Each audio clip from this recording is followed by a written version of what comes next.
Hello বন্ধুরা, আসসালামু আলাইকুম। তোমরা সবাই আসলে ভালো আছো, আমিও ভালো আছি। আজকের রেসিপি হচ্ছে ডাঁটা শাক ভাজি।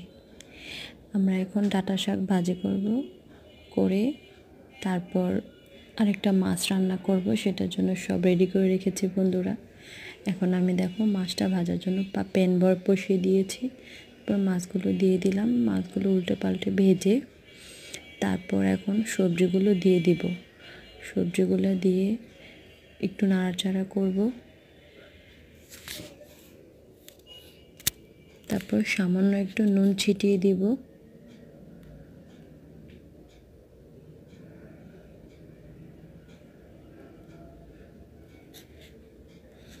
নুন ছিটিয়ে দিয়ে একটু নাড়াচাড়া করব।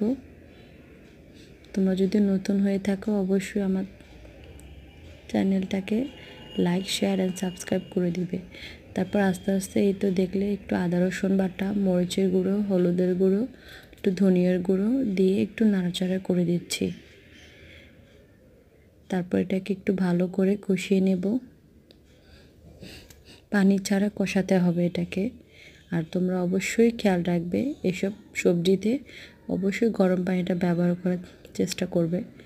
এখন টমেটোগুলো দিয়ে দিলাম, দিয়ে কিছুক্ষণ নাড়াচাড়া করে রেখে দেব।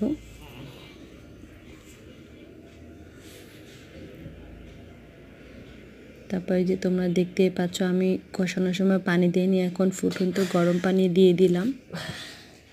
দেওয়ার পরে কিছুক্ষণ বলক আনার পরে মাছগুলো দিয়ে দিলাম, দিয়ে এখন ধনে পাতা কুচি দিয়ে ব্যাস এই তো হয়ে গেল।